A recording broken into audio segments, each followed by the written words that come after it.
Welcome, everybody. We have Adam here. He is the president of a managed service provider called Framework IT, I should say. They are an exceptional provider here on the Shape Connect network. We're going to talk a little bit about what an MSP is. We're finding out in the industry, and as we're talking to people, not a lot of people know what a managed service provider is. They know they need IT help, but they don't know exactly what that is. So, Adam, I'll give you a chance here. Why don't you go ahead and introduce yourself and just let us know who you are, kind of who Framework is a little bit, and then we'll kind of get into a list of questions about what a managed service provider is and what they can do for an organization. Excellent. Thank you, Mark. Again, Adam Barney. I'm the president of Framework IT and one of the managing partners in the organization. I've been in the industry for 14 years. I've led sales and marketing as well as the operations and service delivery side of the business. Framework IT is a comprehensive managed services provider offering IT support, strategy, and cybersecurity to small and mid-sized businesses across the United States.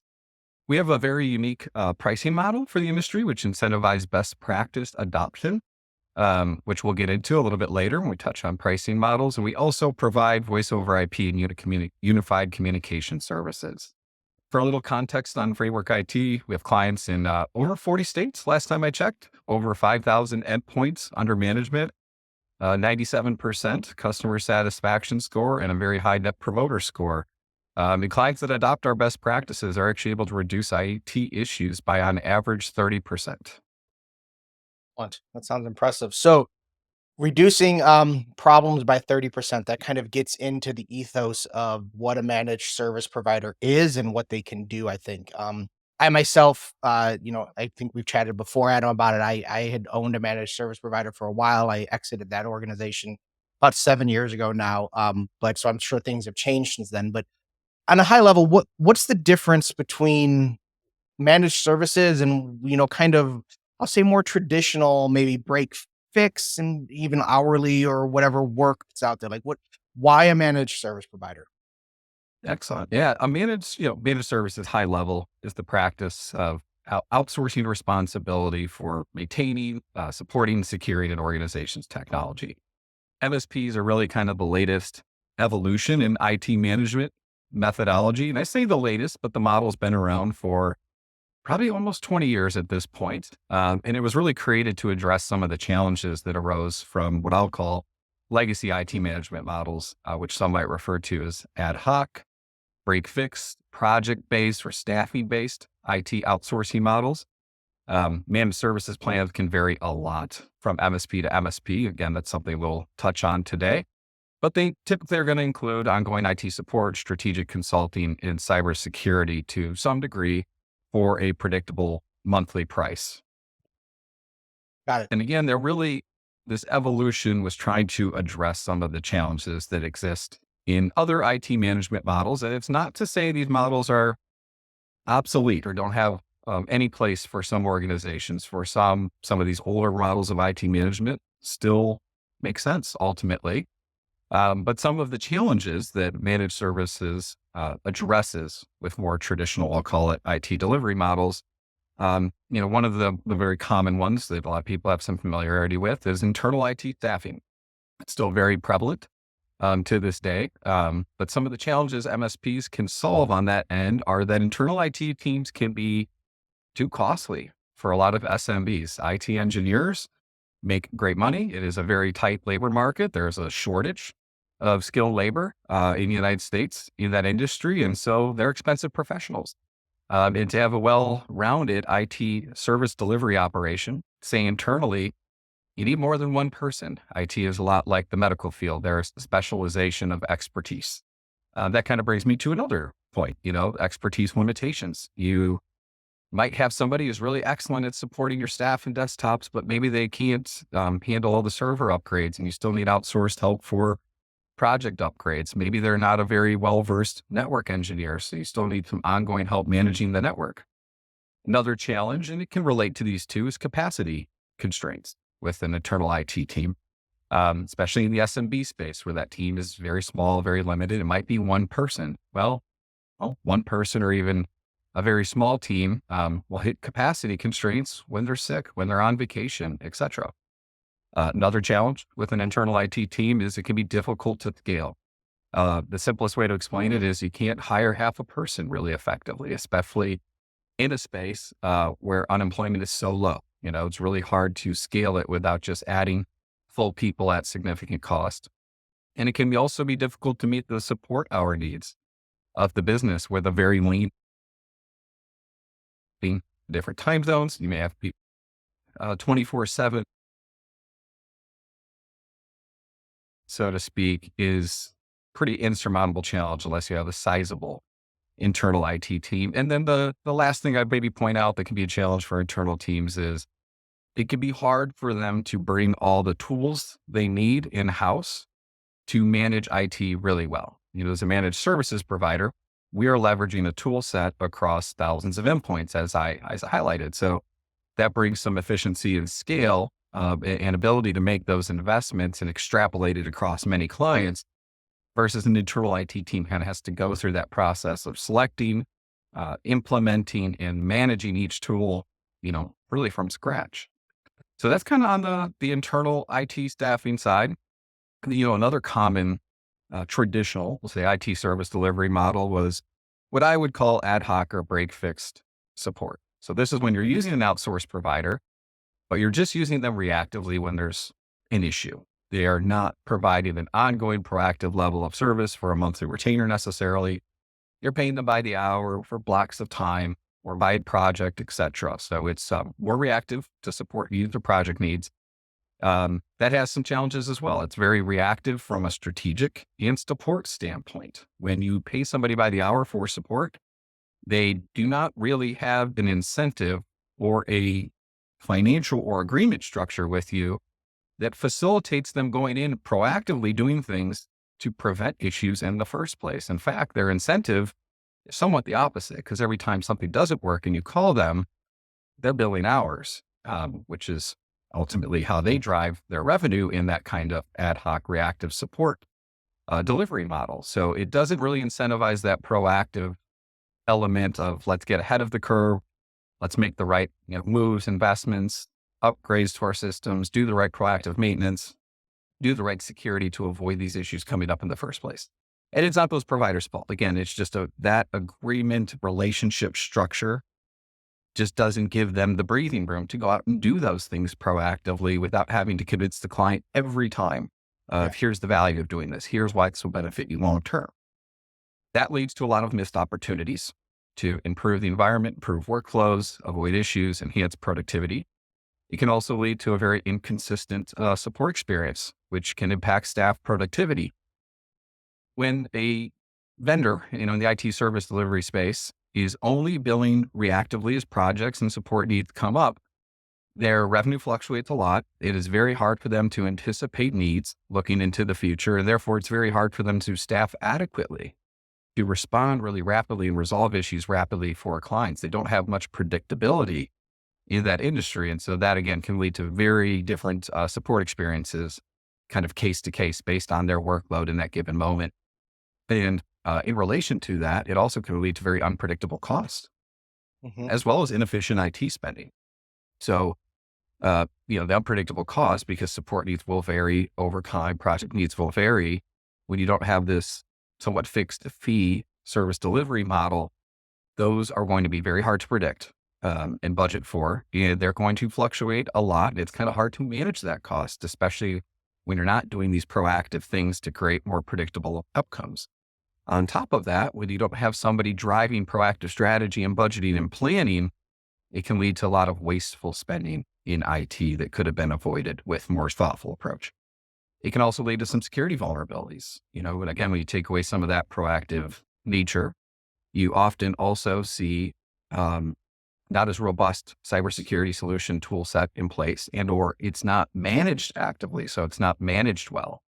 And so we often, if we come into an organization that's been using this approach, we'll see more security vulnerabilities in their environment obviously it might be a matter of time before that kind of blows up into a very detrimental situation.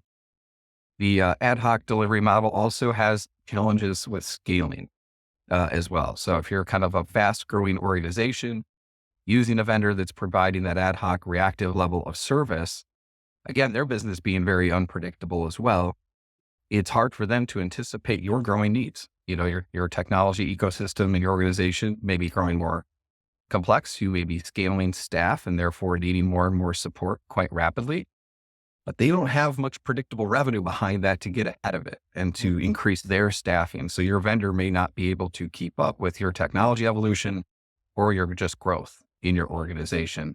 It kind of as a result of all these things, it could increases simply the risk of downtime, productivity loss, and ultimately data breaches as well. So overall, I think it's a higher risk IT service delivery model with a lot more unpredictability.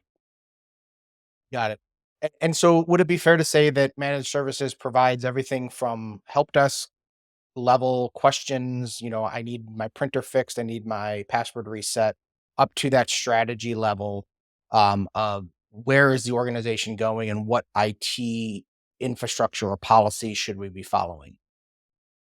Yeah, I would say it can't include up to that. And the reason I say that is um, between this ad hoc reactive kind of break fix model with an outsourced vendor and very comprehensive managed services on the whole other end of the spectrum, there are managed service providers offering plans that are in between, that are a little bit of the hybrid between the two. They include some ongoing services, some proactive services, et cetera, right? And there's many, many flavors of that, and it varies vendor to vendor. And this is something we'll touch on a little bit later as well, but it can make shopping and selecting the right vendor for your organization a challenge because this is not a highly standardized, regulated product like gasoline, right? Where you can kind of go to a different vendor and you know what you're getting. It's quite standardized commodity. Managed services is very much not that. It's a service that each provider tailors their plans to, et cetera. That said, on the more comprehensive end of the managed services spectrum, I'll focus there, right? Because there's so many variations in between. On the more comprehensive end, it does usually include help desk support, may also, in some cases, include on-site support. And many vendors include unlimited support for issues, issues being interruption to an existing system, kind of a degradation of performance of that system, loss of access to said system, et cetera. So for those types of true issues, many of us in the MSP industry do provide unlimited remote support at a minimum. Some of us also provide unlimited on-site support in a lot of technology best practices. We keep the need for the on-site support to a minimum to manage cost. It also tends to include proactive maintenance and monitoring. That's usually kind of at least a baseline standard in any managed services plan along that spectrum. That proactive maintenance and monitoring can be delivered very efficiently by managed services providers at scale, leveraging tools designed for our industry. And that can be absent those tools, a very cumbersome manual process. And one of the reasons you see a lot of security vulnerabilities in organizations that don't have those tools available. Managed service providers will often also provide backup and disaster recovery for some of the organization's critical systems that house critical data, et cetera. And they tend to also manage the documentation of technology systems. It's kind of a must on some level because you really can't provide efficient IT support, let alone effective, proactive IT strategic consulting without a really good understanding of the environment as it Mhm. stands today Yeah. and all the right information to get in and troubleshoot issues effectively and anticipate needs in the future. Most MSPs also provide on some level, again, it can vary a lot, MSP to MSP, but most have some offering that includes proactive strategic consulting. And that's meant to help organizations with technology planning, technology budgeting, with business needs alignment, with industry best practices alignment as well, with disaster recovery planning, with cybersecurity consulting or compliance consulting. That part of the MSP offering often can handle IT procurement as well for clients as well as IT project and change management. And there's usually some element of reporting. And again, this is an area I will say does vary a lot from MSP to MSP, but there are a lot out there that offer pretty holistic offering on the strategy front. And then on the cybersecurity side, most MSPs include a baseline or what I kind of call a foundational amount of cybersecurity within their plan. At a bare minimum, that usually at least includes endpoint security. Often on top of that, you will see more advanced endpoint security systems in place, such as endpoint detection and response or managed detection and response systems. Many will also include or highly recommend at least additional email security tools, security awareness training tools, and many more cybersecurity tools can be often offered and delivered to clients if their business needs, their industry, compliance and vendor requirements might necessitate above and beyond that foundational level of security that the MSP actually includes in their baseline plans. Okay. So let's kind of jump into what I think a lot of people always talk about, or I shouldn't say talk about. A lot of people are concerned with pricing when they come into the managed services world, especially when they're coming out of kind of the break fix hourly model, and they're like, "Wow, we spent X, and now you're quoting me twice that in the managed services world." Um, what what are some of the pricing models in the MSP world? How does that look? What do you see typical out there? Is there trending? Are things trending one way versus another? What have you seen out there from a pricing perspective? Yeah, it's interesting. There's a lot of variation in the pricing models in the industry as well. Maybe not some quite as much variation as there are in the service plans themselves, but generally speaking, there's a few pricing models I will touch on. And sometimes there can be a little bit of a hybrid approach between the two. Not only are there different pricing models, I will also say pricing can vary greatly provider to provider, and I'll touch on why that is. So most MSPs, before I get into the pricing model, some things I just want to know, most MSPs are less than 20 employees. These are usually small businesses. They're often what I would call low operational maturity, and we'll dive into what that means in a little bit, but in short for now, it just kind of means they don't operate as efficiently as they could. And their capabilities and quality of service between MSPs will vary greatly. And there's many pricing models as we kind of touched on, but the most common are one, flat fee. It's just a flat fee. It doesn't have a variable nature per se. The MSP may reprice it if things change drastically in the organization, either due to growth, shrinking, or very large changes in the organization's technology, but otherwise it's just a flat fee. So that's one pricing model that exists. There's another called value-based pricing. And the idea behind that is just to price appropriately to the value the service provider is offering. So it's not necessarily tied to the amount of people, the amount of technology. Two organizations that might have similar tech and headcount might actually be paying very different amounts because of industry they're in, risk, et cetera. So that pricing model does exist as well. Another very common one, at least currently, is a per user pricing model. Per user being per staff member and the client organization. That has a big impact on the amount of support time an organization can take up.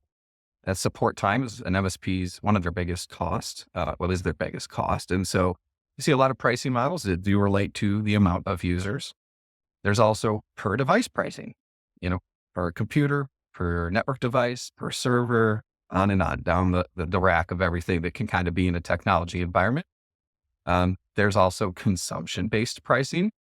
That is typically more in those hybrid plans that are a little less comprehensive, but where the pricing can fluctuate a little bit based on how much you're using help desk or various resources in the organization. And then again, there's hybrids of the above. There are some providers that have, say, a combination of per user pricing and per device pricing.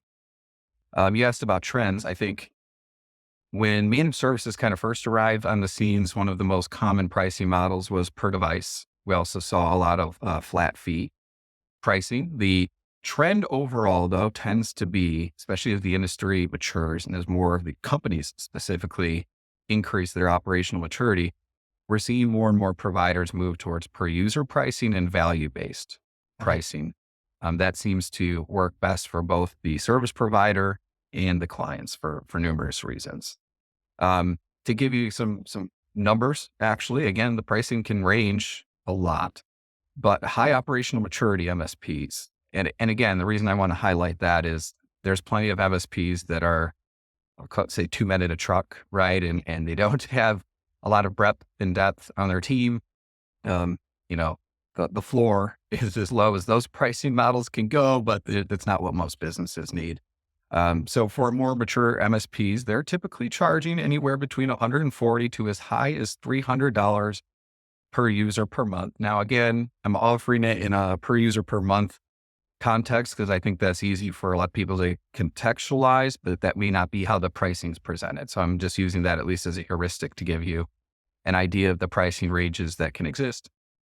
That range will also depend on the services that are included because, again, there's such a spectrum of plans out there that has a huge impact Yeah. on the pricing. The more services are included in the monthly fee, the more the price is going to be per user or per device or per whatever kind of unit of measurement they're using to drive their pricing model. One other Yeah. thing that's often also worth noting is a lot of MSPs do have a minimum fee. Um, Typically, that minimum is $1,000 to $3,000 per month. I see a lot with currently $2,000 minimums. And the reason for that is there is certainly some variable costs that relate to the amount of tech and people in the organization, how much help desk time they use, for example. It can be very variable to those factors. But then there are some fixed costs for managed services providers to offer their service that are somewhat fixed, irregardless of the size of the organization, the complexity of the technology, et cetera. So that's why you see minimums also being kind of a common standard in the industry. And other things can influence this. As I highlighted, the advanced security services being included, does it data backup and disaster recovery, how they handle small or large projects. Are those included? Are those extra? Some vendors may charge extra for on-site support as well. So it is, devil's in the details and understanding the service models here to assess the value. You can't just compare price and assume you're looking apples to apples. So that's just something worth noting. To give you a little idea what Framework IT does, we have a flat fixed monthly price, but it does increase if net headcount in the organization increases. So there is a per user element. We like that because we think it's easier for clients to predict and anticipate their costs, right? In their business plans, they usually have an understanding of their anticipated hiring needs. They may not know how many devices and wireless access points and backup power supplies are going to be there in their environment a year from now. They can more easily predict how many staff might be in their environment. So we just think that's a friendly way to price it in terms of budget predictability and relatively easy to manage on our end. But then we put a little bit of a unique twist into our pricing model in that we lower that pricing as clients align to data-driven best practices that will reduce the amount of issues. Our data supports this, right? And cut down the time it takes us to resolve issues. And all of that saves us labor costs. So by offering a incentive and a reward for adopting those best practices, we're trying to align our incentives and the client's incentives. What's good for them and their productivity is good for us in reducing our costs. And we want to share in that added value.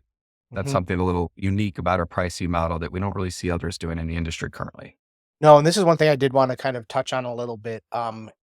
And personally, one of the reasons why I love Framework and what you guys stand for. It back when I was working in the managed services world, what you're achieving on your pricing is something I always strived to do and could never get to.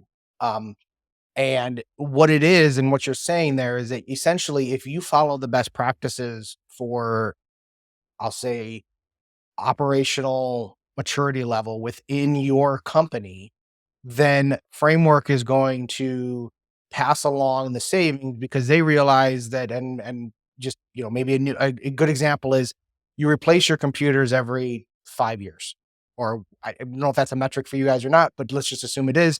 So you guys know that computers that are over 5 years require higher support costs. They're gonna have more problems, they're gonna have more issues going on. So you're encouraging that company to invest in new hardware by passing along a discount on the support services.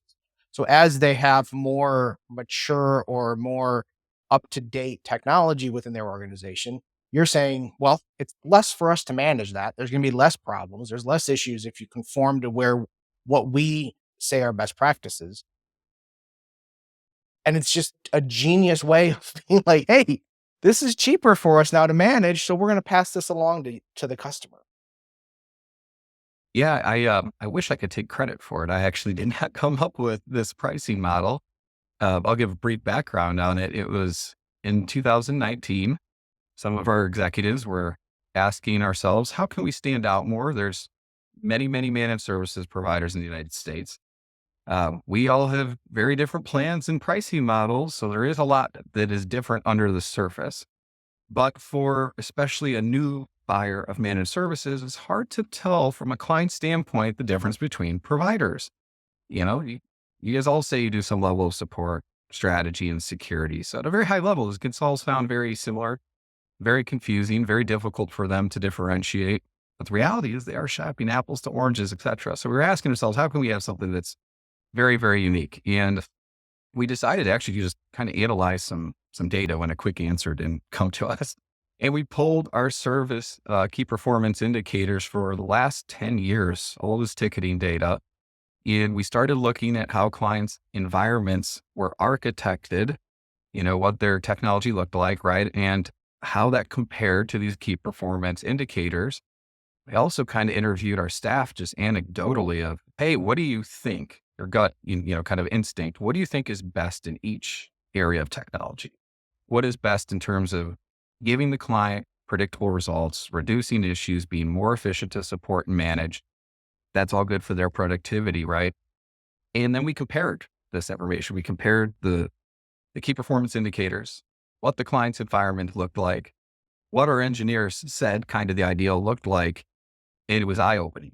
It was very clear that if the technology environment was architected a certain way and kept up to date in a certain manner, the clients had less problems.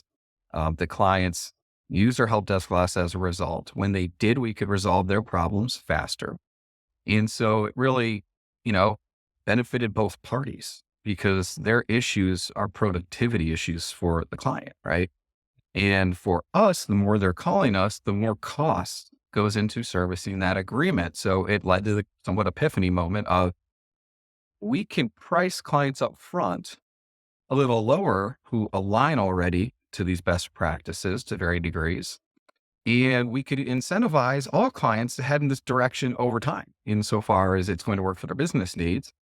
It is mutually beneficial to both parties. So why not make a pricing model that helps kind of guide them in this direction naturally and puts that financial, I call it shared incentive, right? It's a mutually Okay. beneficial shared incentive pricing model. So it's very unique in this industry, but it is somewhat conceptually similar to a safe driver discount, right? If you drive really safely, you cost the auto insurance company less money. So they've done it. They've related their pricing model to your driving habits because it impacts their costs. It's also somewhat similar to a health insurance company offering lower premiums for people that don't smoke tobacco, for example, because they know a tobacco user is going to cost them more money. So this idea has existed in other industries. We just kind of formally brought it into the managed services space. Well, and not only is it impacting, on that the flip or the side of the safe driver discount health insurance side of things, but in your situation, we're also making the company more productive. Like you mentioned, like you don't every time the employee is having issues with their computer, they're either spending time on the phone with one of your staff members or they're not able to produce something at work. There's a problem there that's costing the organization time, not only in just wages and all that stuff, but also the opportunity of somebody breaking themselves out of work to work a problem or fix a problem and then coming back into what they're supposed to be doing, on a daily basis. I'm glad you brought that up because I meant to highlight that earlier when you were introducing this question, you mentioned that, especially people maybe coming from that ad hoc reactive support model might get sticker shock looking at a managed services plan and seeing that, hey, that's, I don't know, double what I spent last year in IT service. Maybe in hard cost, it is. But that's an important cost consideration that organizations need to look at when they're evaluating changing their IT service delivery model is that soft cost, that opportunity cost. Productivity loss is a serious cost in an organization.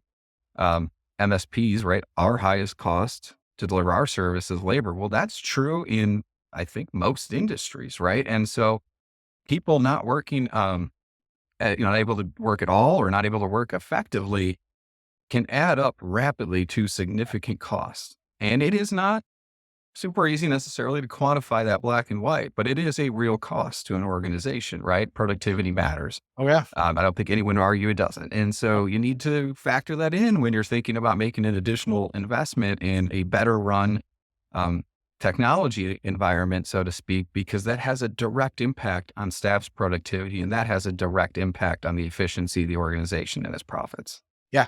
No, I mean, employee stress levels, all of that stuff, with technology comes down, Morale, and absolutely. yeah, morale. I have a quick example for that. I work with a local ambulance company and I have for many years. And one of the major changes that I saw that we actually didn't forecast that I now look for is we went in and changed the way that they do their dispatching. We put mobile devices in their units.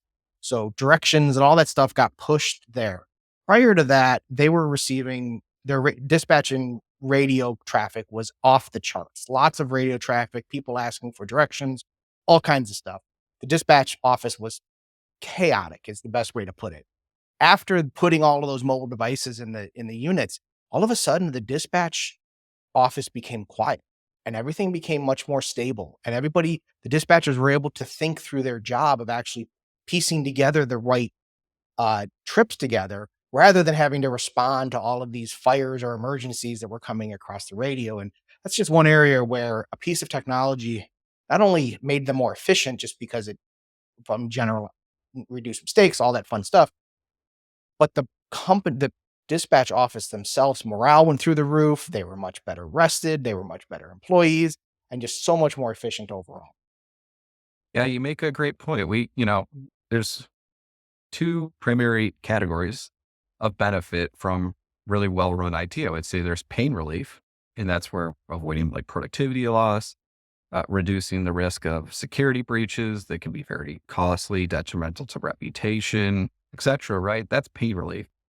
What you just highlighted is gains, though. There's an ability to maybe get more efficient, to leverage technology better, to consolidate redundancy in the organization, in its technology, its processes, maybe its people too. And by leveraging technology better, and MSPs can help clients on that front as well, primarily through that strategic consulting element we were talking about, because we're kind of, at the cutting edge of technology and we're seeing the application of technology in possibly clients in the same industry, clients in similar industries, and clients in other industries. Right. And we can bring that knowledge combined with an understanding of the client's business to help them spot opportunities to improve their operations, their customer service, et cetera. So you hit another good point, Mark. It's not just like soft cost and pain relief to factor in when you're considering maybe additional investment in MSP. There's also the possibility of those gains that it can help you unlock as well. Yeah. No, it's good to know. We've touched a little bit on operational maturity level. We've talked about it inside of a company, but you also touched a little bit on it inside of a managed service provider when you were calling out saying that, most operationally mature MSPs, charge in this range. What does that mean? What does it mean for a managed service provider to be operationally mature? Yeah, operational maturity level, I don't think is an industry specific term necessarily, but it's referring to the efficiency, reliability, consistency of a service provider, ability to deliver its services. A mature MSP ensures a stable and secure environment. They minimize productivity disruptions. They have well established processes. They have technology standards, wealth of standard operating procedures. All of those things increase the reliability of their services, and all those things reduce the likelihood of issues impacting your operations. Mature MSPs are better equipped to scale services as well. They're better able, if a client say is rapidly growing, they're better able to keep up with that to facilitate your growth. They're more able to effectively help clients adopt new technology, which improves the client's like agility and competitiveness. And high operational maturity MSPs tend to offer improved risk management. Their proactive approach to addressing potential issues or potential security vulnerabilities decreases the chance of breaches, data leaks, and compliance violations. So the operational maturity level of a MSP is very important. Unfortunately, again, this is not like a highly regulated product where there is a reputable, third party authority publishing a score for every MSP. So We talk a little and provide some additional resources of how can you kind of, as a potential buyer, client of an MSP, how can you detect their operational maturity level? Because you're going to hear very few in a sales process mention that term, probably almost none. Some may not even know what it means. That's a bad sign, but it's not the easiest thing to suss out. But there is some indirect ways to get an idea of where they kind of fall on that spectrum. And I think it's just a very important factor to consider because those higher operational maturity MSPs, I said all these great things about what they can provide a client. To provide that, they do often have to charge more as well. Hmm. And so, it's easy to look at the lower price offer and say, hey, it sounds similar. But if that lower price offer is a much lower operational maturity firm, you need to understand what you're getting into, that, the rubber may not meet the road as promised, or at least with as high of certainty as when you're looking at maybe a little higher price, but higher operationally mature provider. Are there any questions that me as a buyer could ask during the sales process to kind of see, get a feel for where that vendor is at? Yeah, definitely. And at the end here, we'll put up a slide with some additional resources. One of them is actually driven around assessing the operational maturity of an MSP. But the questions to ask to start getting at that when you're in a sales process with a managed service provider is to kind of peel back a layer, so to speak. So they're going to describe what they provide at a high level as part of their ongoing managed services plan to support the strategy and security. You've got to go deeper to understand their operational maturity level and start asking them more detailed questions about specific processes, for example. That's a great area to focus on. How do you handle, what does your procedure look like for onboarding new employees? What you're, as an example, right? You can ask different examples, but that's just a good one to maybe start with. And what you're looking for is a response that is detailed, thorough, um, competently explained, and confidently explained. Because a sales rep is often pretty good at impromptu response, saying Yep. a bunch of fluff, right? And that's not a good sign. That if they really had a well-developed process there, the answer would be specific, detailed, thorough, confidently delivered. Mhm. So you're looking for things like that. You want to ask about their processes, their controls, the structure of their organization, and again, in kind of each area, each of those questions, and there's a long list of questions you can ask along this front, but in all cases, what you're looking for is kind of what I described: detailed, thorough, quick responses. They're not ambiguous. They're not vague. They're not dodging the question. They're answering it succinctly, but still with an adequate level of detail, and a very thorough response. It doesn't leave a lot of gaps or unknowns of, okay, I don't really see how that's the whole process. So you want to see signs that they have really strong processes. Another area to also dig into is, what are their technology standards for their clients? What are the minimum standards they look for their clients to adhere to? What is their best practice technology standard in each aspect of an organization's technology? Because high operational maturity MSPs and even really operationally mature enterprise IT departments are huge on standardization. And the reason for that is, when you standardize the technology stack to the greatest extent possible, you can highly specialize in that technology stack. You can proactively manage it really well. You can resolve the issues with it really well. That drives so much economy of scale to IT management that is absolutely critical. I'll give you an example outside of the MSP world. I would challenge you to find a Fortune 500 CIO that is not big on standardizing the tech across their enterprise, because an MSP, even of a decent size, or an enterprise IT department, cannot be experts in every firewall manufacturer, every wireless networking manufacturer. They cannot have wildly deviating processes from one client to the next, and then still deliver the predictable, most ideal outcome. Like, Yeah. it is just impossible. So what you want to look for is technology standards. If you ask an MSP, what are your standards in this area of technology? We say, well, we like this, but we'll pretty much support anything. That's a red flag, actually. They might sound good because you're like, oh, great. I don't have to replace anything. They'll support whatever I have. Awesome. On the surface, that can sound really great. But when you understand how to run technology well, the back end behind the curtain aspect of this, Mhm. that would be a red flag Yeah. because there's no way you can deliver the highest level of service quality across every technology under the sun that exists. There's almost limitless options out there. You cannot be the expert in anything. We all know that phrase, right? Expert in nothing kind of thing.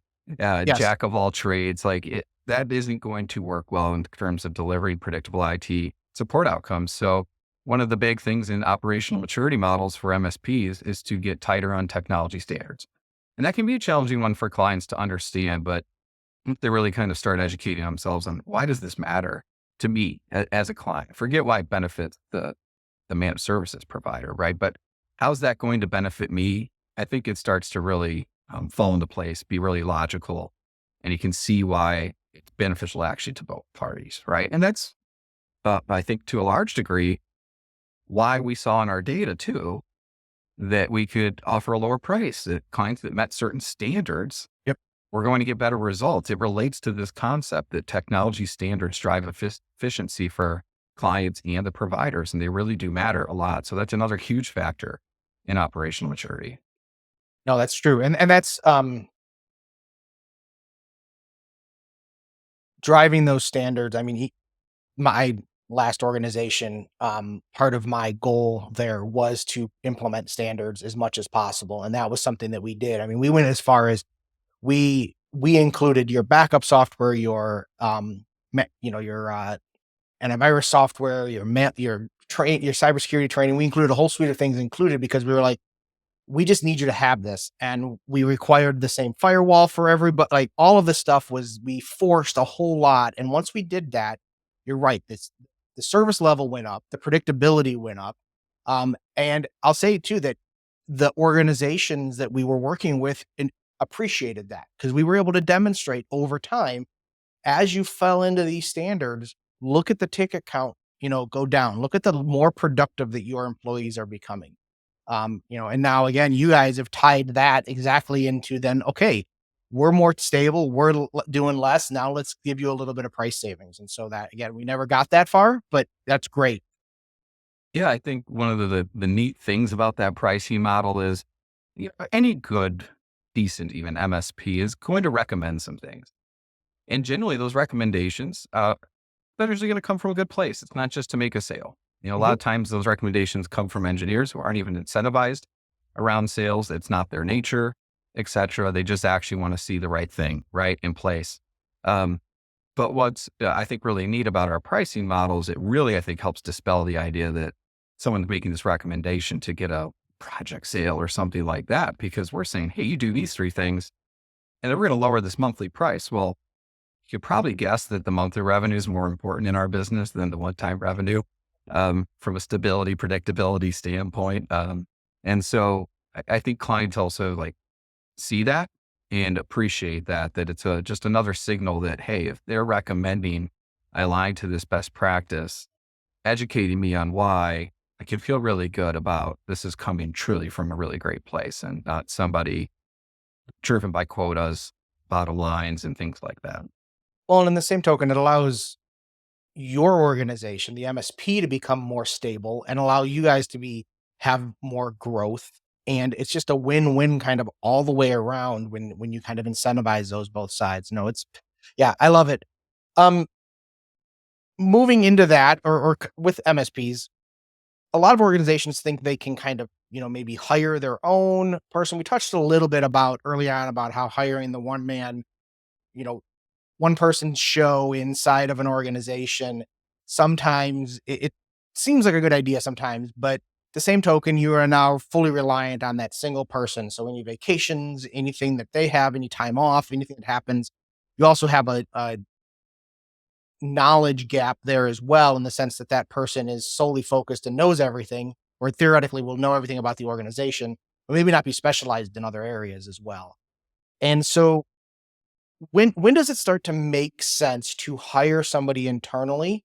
And I'll even throw out, when does it make sense to hire somebody internally along with a managed service provider sometimes?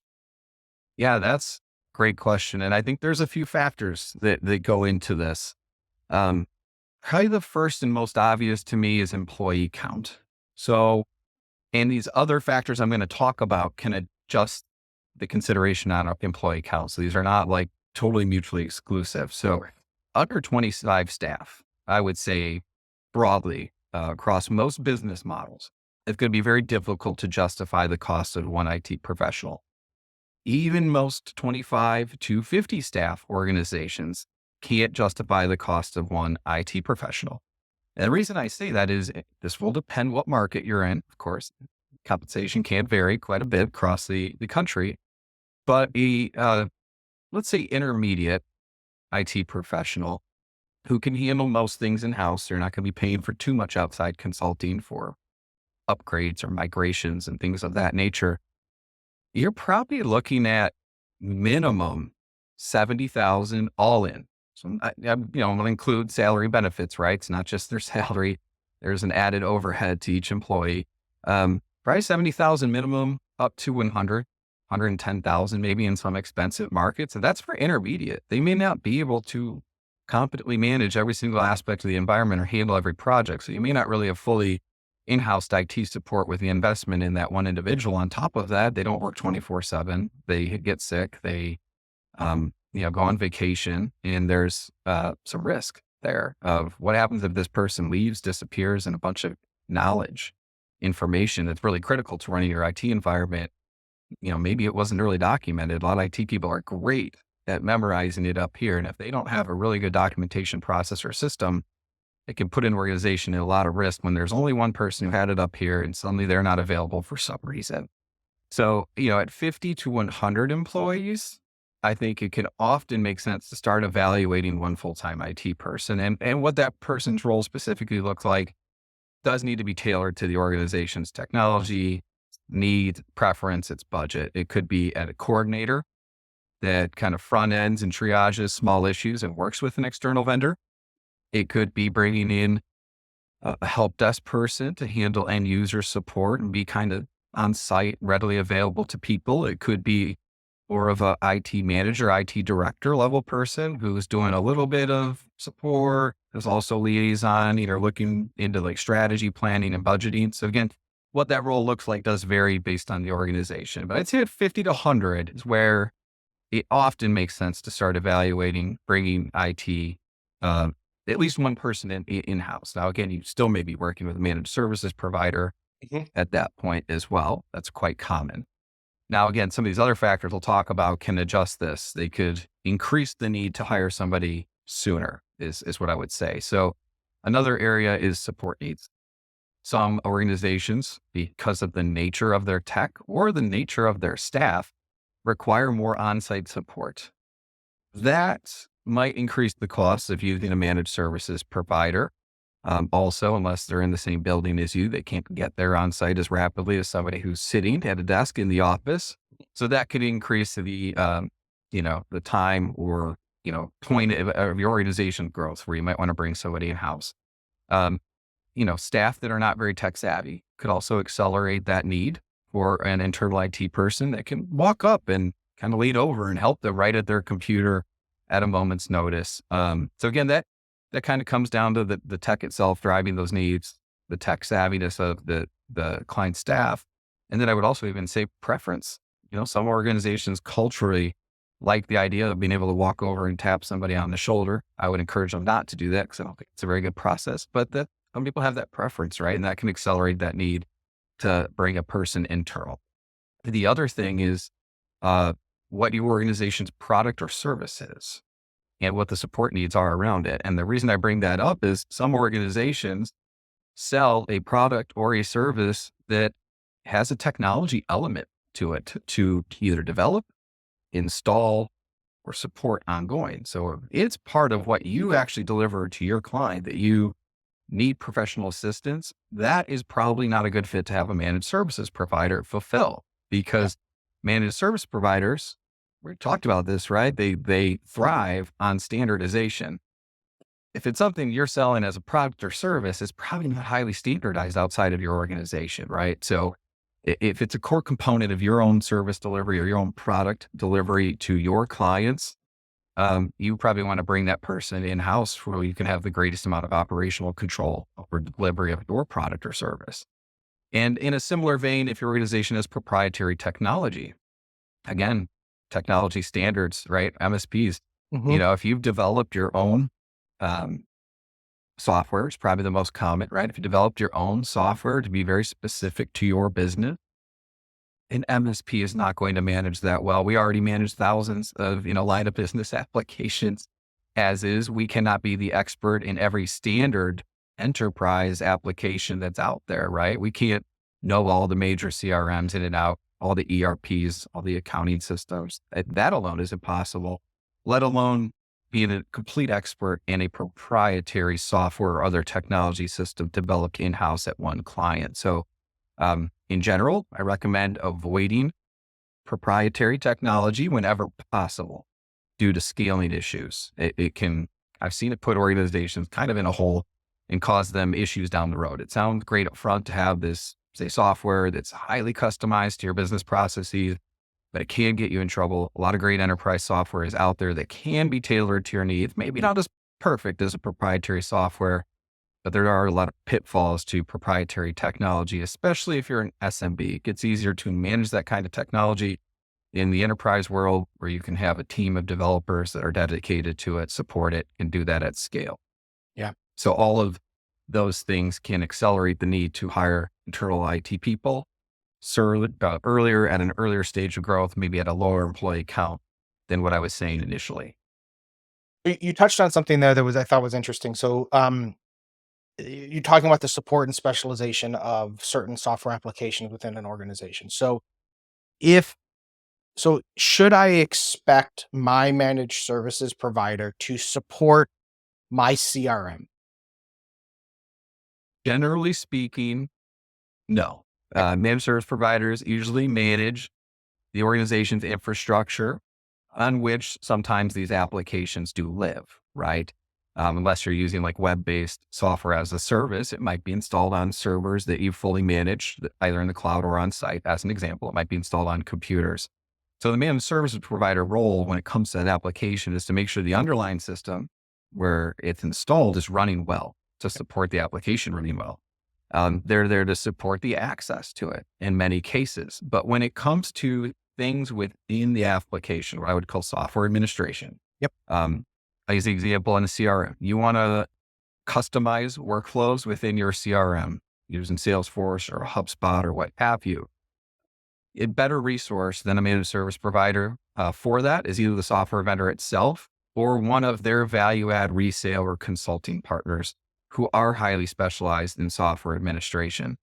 The MSP, if there's a performance issue, may get involved in kind of liaison with the software vendor because the root cause of the issue could lie within the responsibility of the managed service provider, could lie on the software side. And that's true of some other technology services like internet service as well.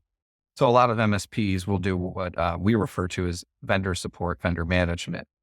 If it's unclear whose responsibility it is, you bring it to us, the MSP, because we're better able to determine what the likely root cause is. And then if we believe that it is something another technology service provider, like an application vendor, an internet service provider, as great examples, we will go help facilitate, open the ticket, tell them why, what we've done, how we've narrowed down the likely causes of the issue, and realize the ball's probably in their court to take it from there and resolve it.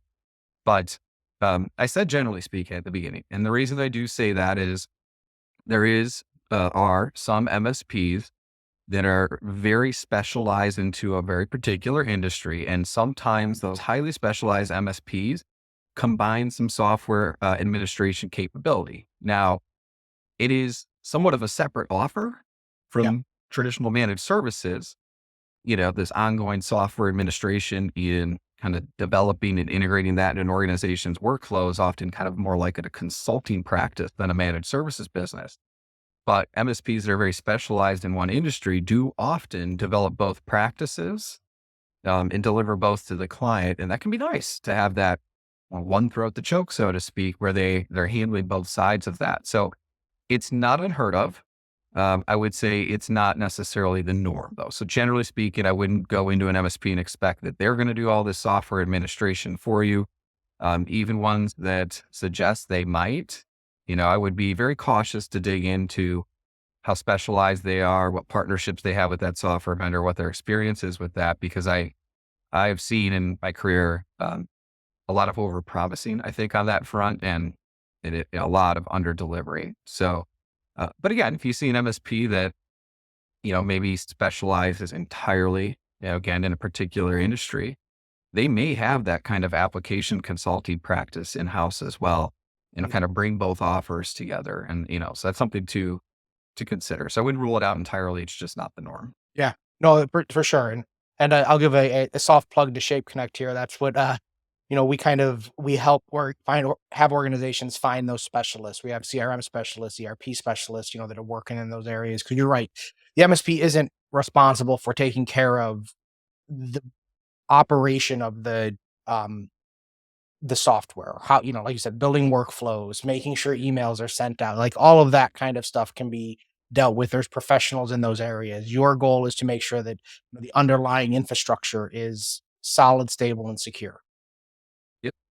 Um, I'll take it a little step further. We highly recommend for critical line of business software that the client appoint at least one internal champion. mhm, They don't have to be the end all be all expert, but somebody that's like a power user, knows their way around the administration of at least some of the software to some degree. And the good news is a lot of these enterprise software tools now have a wealth of training out there to help facilitate that. So it's not like, hey, we adopted Salesforce. I need somebody that used to work at Salesforce. No, you can go out and use these resources available to you as a client to train somebody into that power user or champion role, whatever you want to refer to it as.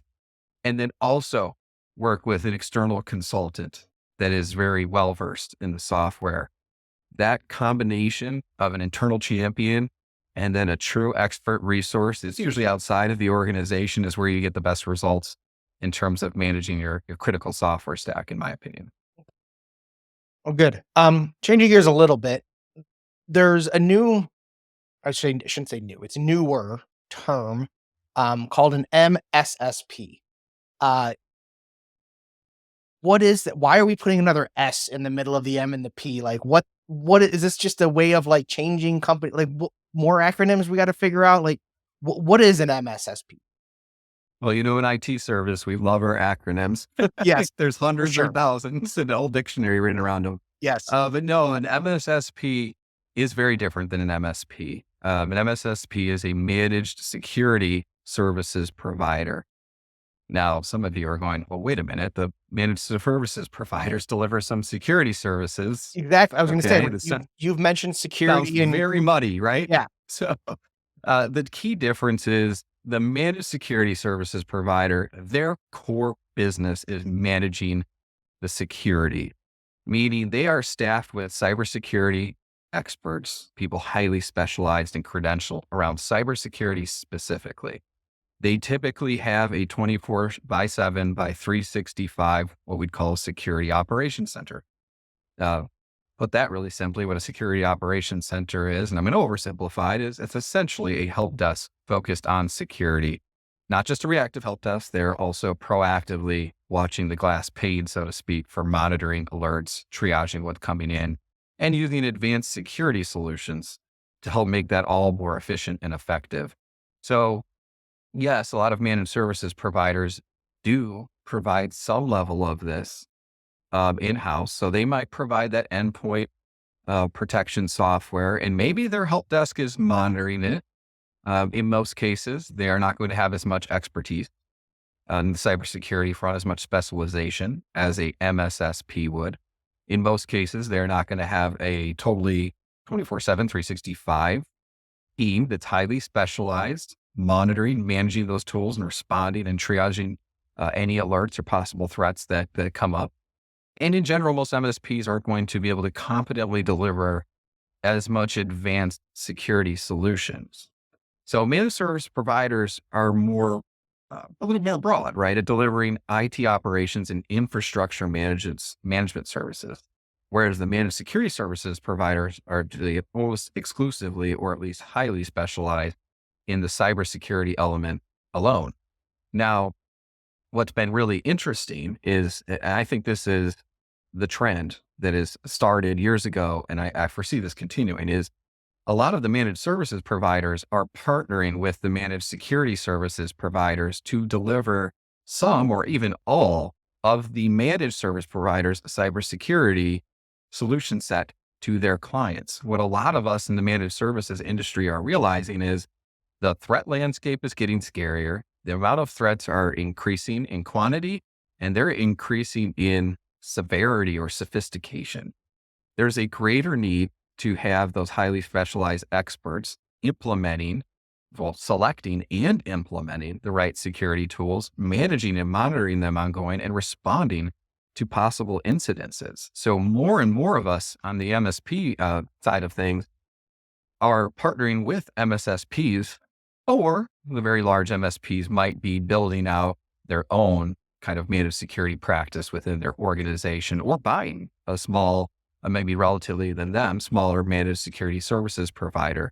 And that's one thing I would, buyer beware. I would highly recommend, if you are looking at MSPs, to pick one that partners with a managed security services provider and that has a security operations center, a true security operations center, to give you the highest level of protection and risk reduction.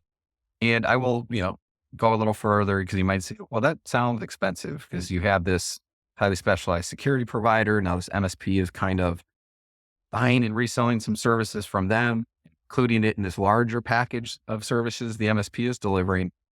It's not as impactful to the cost as you think. That's one of the reasons we adopted this many years ago. Yes, it cost us more than buying some security software ourselves and managing it ourselves, but the cost of the tools we use in the MSP world is only a small fraction of the total cost to deliver our service.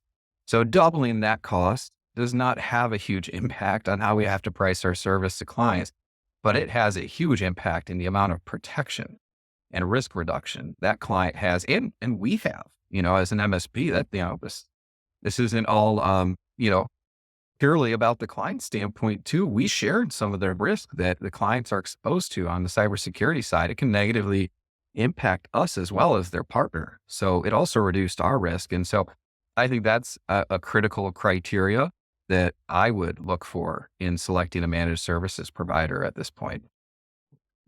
Well, do you have any real world examples of situations where there had become a cybersecurity incident and maybe what the costs to that organization were in the small business world? Yeah, I have a very interesting one. There's some public knowledge of it, but I won't name their entity or their industry, out of client confidentiality considerations, but I'll just kind of explain what happened. So, we had a client who really insisted that they had some internal IT. They really wanted to leave their own endpoint protection software on the computers. They let us put it on ours on their servers, because they didn't really manage those much, but they wanted it on the computers for whatever reason. We kind of fought them on it. We eventually conceded, and shouldn't have in hindsight. Never concede on that now, but many years ago we did. And what we had actually done, though, was put our endpoint security software on their computers in a passive type of mode. You can't run both very actively. It'll really negatively impact the impact on the device. But we put it on there, and what we were trying to show them or demonstrate was that our solution was going to catch more possible threats, actually. So we had put this on there, and we're kind of running it in a passive mode where it's just kind of seeing what's happening, but it's not going to do something. And again, this security software is backed by our managed security services provider, our SOC partner, security operations center partner. And it detected ransomware executing in their environment. The security operations center, and this was about something like between 2 and 4 a.m. Okay. That this was happening. None of them were working, what have you. The security operations center was calling our escalation resources in our organization within minutes from the time that started executing, and alerting us that this is happening in their environment. So we were able to start interceding very rapidly and isolating things to stop the spread.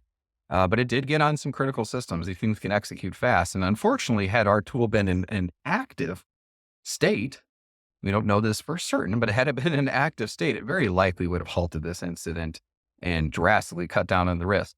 But it did get on some systems, and I believe they ended up paying a ransom of close to $200,000 to get their data back.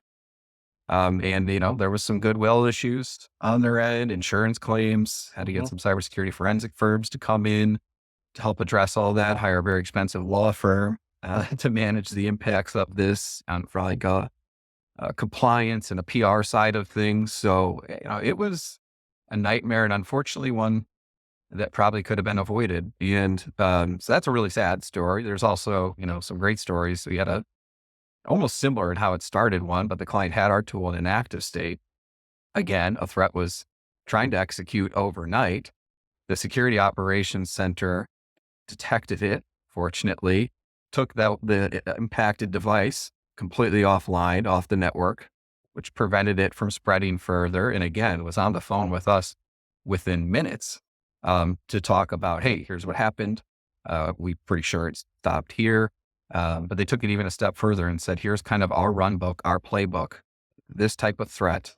This is what we should do from here to Right. continue making sure there's no further remediation needed to mitigate, this threat. So those are kind of two examples of how powerful having a true security operations center or managed security service provider backing really robust actual cybersecurity software tools, um, the kind of impact that can have, or the kind of impact that can happen if you don't have that Yeah. available as well.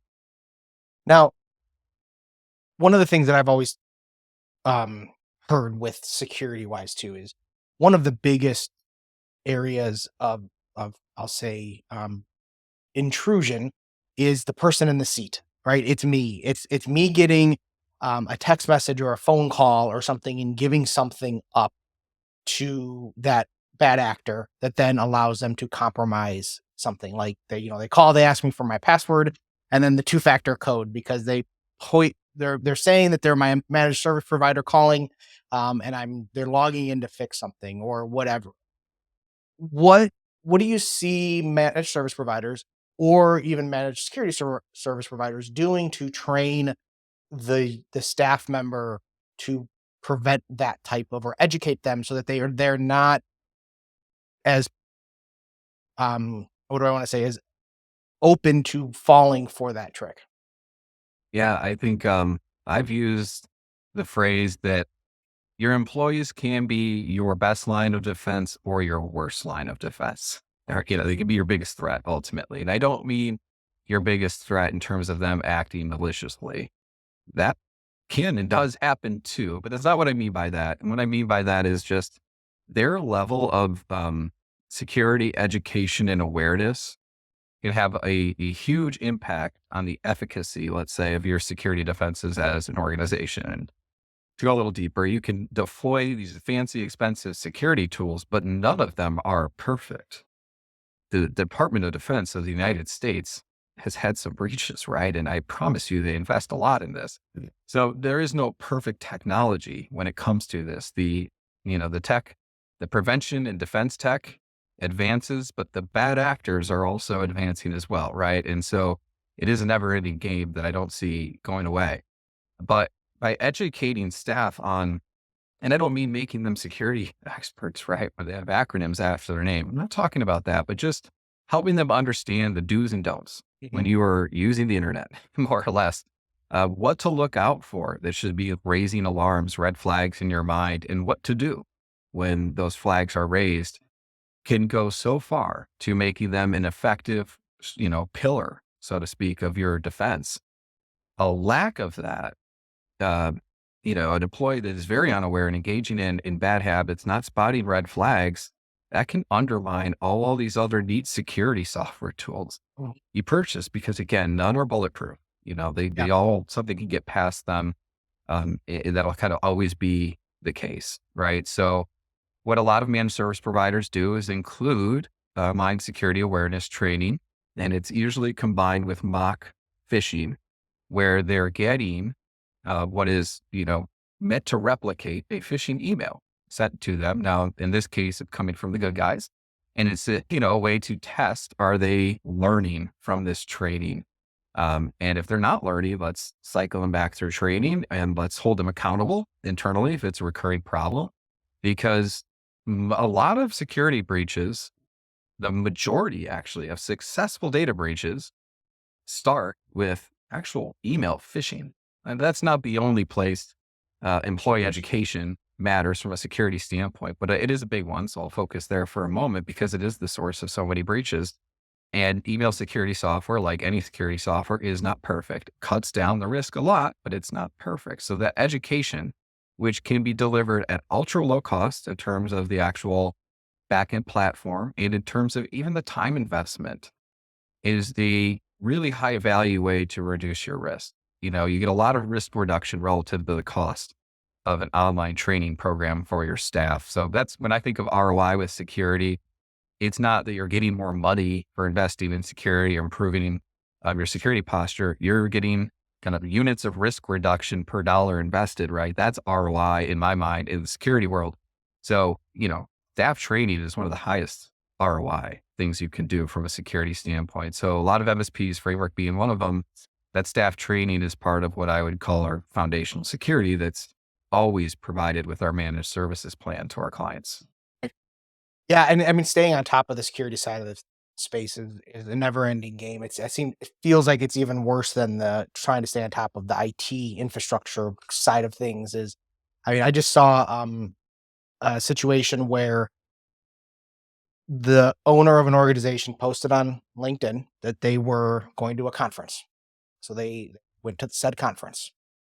Um, Bad actor saw that post, started sending text messages, somehow got a hold of phone numbers of the employees, got started sending text messages to certain personnel, asking them to go buy gift cards and send them to the person at this event. Now they were naming the person's name, they were naming the event they were at. They kind of had all the things there that looked like it was legitimate, but obviously wasn't legitimate when they were asking for, photos of the, $500 gift card to wherever for some reason. I've also seen, and I have not seen this out in the wild yet, but I've seen where with the advent of the new AI models and everything happening, there was a situation where there's a podcast I listened to, and I can't remember what the name of it was off the top of my head right now, but they essentially they trained the AI model to act like the voice of somebody based on just small bits of video that were online publicly available, and then wrote a script and were able to basically record that script in what sounded very much like that person's voice. I'm not going to say it was perfect, but it was scarily accurate. Yeah, it's so you highlighted two really interesting scenarios, right? On the one end, the first scenario was some basic what I call social engineering. They used some publicly available information. It was a very low sophistication kind of attack, right? This didn't require ultra advanced technology. They didn't have to be that prodigy hacker to execute that. They saw something on LinkedIn. Somebody with a little bit of tech savvy can figure out how to use voice over internet protocol to spoof or fake a number. So it looks like the call, text are coming even from the CEO's phone in this case. And, that might be a believable scenario to the staff receiving it. Hey, they're at this conference. Maybe he wants to give out some gift cards or something. Now, this is where security awareness training would have helped, right? Because Yes. they would have said, has he ever done that before? Why didn't he say that in advance? The things like that would be going, this is strange to me, and might have triggered them to get in touch with that person, well, with multiple different methods to kind of multi-factor authentication in a way, right? In a different manner, verify that this is actually a legit request before they act on it. But an unaware person who's not aware of that kind of threat, right? I just react, shoot the gift cards. People fall for those kind of scams all the time. But again, I just want to highlight, like, look how little sophistication that required. Mhm. I mean, there are millions of people that have enough sophistication on the globe to execute that. And Mhm. what's even more frightening is you can rent malware and ransomware. Essentially, there are people selling it as a service online. So you do not, again, have to be able to go out and develop some new advanced threat. You could just borrow it from somebody. And then all you have to do is the social engineering side, Yeah. research, find phone numbers, send emails. That's doesn't require much tech know-how at all. Yeah. So that's really interesting, right? There's one end of it. And then you highlighted kind of the cutting edge where it is kind of starting to use very advanced technique and advanced technology in the world of AI. You have deep fakes coming out. You can make very realistic looking video, photos, and audio of people. And so, yeah, the security landscape is evolving. This next generation of technology is opening the door to a whole new avenue of threats. Good news is the providers that offer this educational security awareness training, they're already putting out. They've already been putting out content about this kind of next wave of threats that's emerging. But again, unfortunately, this is one of those dog chasing the tail scenarios. There's not going to be a day in the foreseeable future where the good guys win, and the bad guys no longer have any avenues that work. Unfortunately, if you think about it, right, there's a lot of being invested in defending against these things, but at a nation state level, there's also a lot being invested in finding ways to circumvent those things for national security reasons. And then you also have sophisticated criminal enterprises that actually have a significant ability to invest in advancing the offensive side of cybersecurity, the bad guys, essentially, right? So, yeah, for the foreseeable future, there's no end to it. It's why we're seeing companies' investment in cybersecurity increasing. It tends to be the trend. They might be getting efficiencies in other areas of their IT spend, but security is one where the investment is increased because, as I said earlier, the quantity of the threats is increasing, as well as in some cases, the sophistication, like the example you highlighted. And I think this kind of is a good area to kind of wrap this discussion up too, because I think it kind of goes all the way back to the very beginning of choosing and selecting a quality managed service provider. Have a partner in your company with you that can know when these threats or changes are coming. Recommend when you need a managed security service provider, or well, maybe I shouldn't say even recommend. You always need one of those. But that is knowing of these threats before they exist, knowing of when you should be replacing equipment before it causes productivity issues, knowing when you should be replacing software. That's a big problem. I've worked with organizations in the past that, they run a piece of software that's 10 years out of date and there's no support for it. And it's a critical business application. And it's like, what do you guys like? If this thing goes down, you're hosed. Like the costs are huge. And to be able to have an organization on your side that's going to be able to proactively go after that and let you know what the business risks are of doing these things. And that's one area too that we didn't really touch on, but I've always appreciated a good managed service provider can explain to me the business reasons why we're doing this. I joked that one time when I was running my managed service provider, I had an owner tell me, "Well, I don't need this stupid computer. Why don't want it. Why am I paying you all this money to keep the?" I'm like, "Well, that's great. Like we can go back to a piece of paper. I can get you a calculator. We can get an abacus if you don't want any technology. We can go back there. Like there's no reason. There's nobody saying you have to have technology in your business. We're doing that because we have determined that it is better for your organization to have that. You're more efficient, you're more secure, you're more this, you're more that. There are reasons why technology has continued to enable businesses to be more productive without um without having higher overhead in some ways or shape or form. Or otherwise we wouldn't have it or it wouldn't exist. Um so that's where having a quality partner like Framework, like other high quality at managed service providers allows you to really be proactive in that in business and not fall behind the curve and become uncompetitive.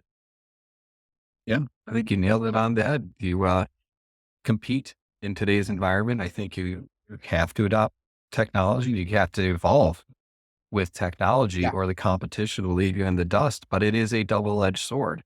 It comes with risk. And as we become even more and more reliant on technology, which is the trend, um, managing those risks, understanding them in the first place, and then managing them appropriately to the organization's risk tolerance, industry compliance requirements.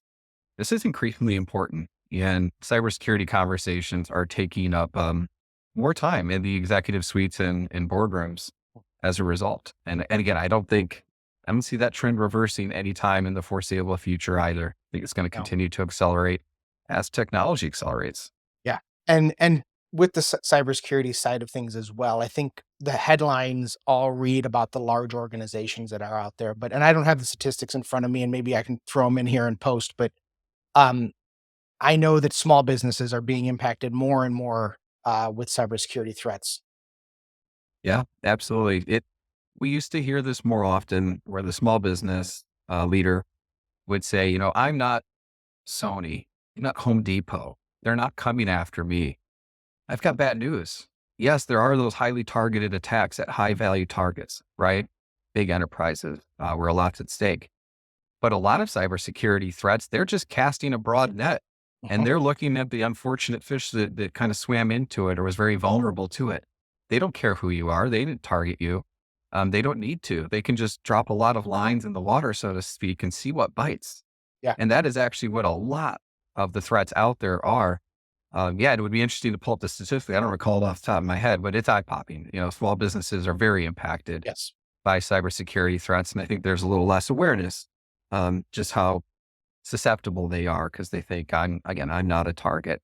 Although I will say it seems to be getting more and more recognition over time that I am potentially a target. Even if they didn't aim at me directly on purpose, I am a target indirectly, no matter what. And I need to treat this seriously and do what I can to manage my risk here. Oh, perfect.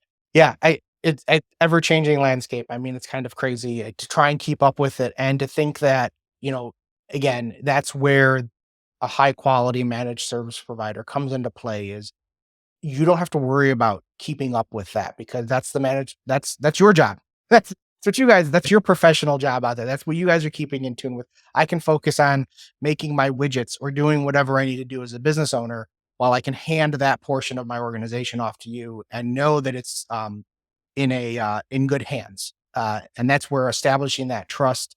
And again, I thank you, Adam, today for kind of coming on here and just kind of sharing what a good managed service provider is, what companies should be looking for when selecting one. There is a lot of variability in there, but it also again comes down to that business decision of, where do you want to land and what are you willing to invest into your staff and into your organization on the technology side of things. Absolutely. Mark, thanks for having me on. I really enjoyed the conversation. I'll put up some resources at the Yes. end there, and, as well as my contact information. If I could be educational or help anyone in any other way, feel free to reach out. Perfect. Thank you so much. Thank you. Take care.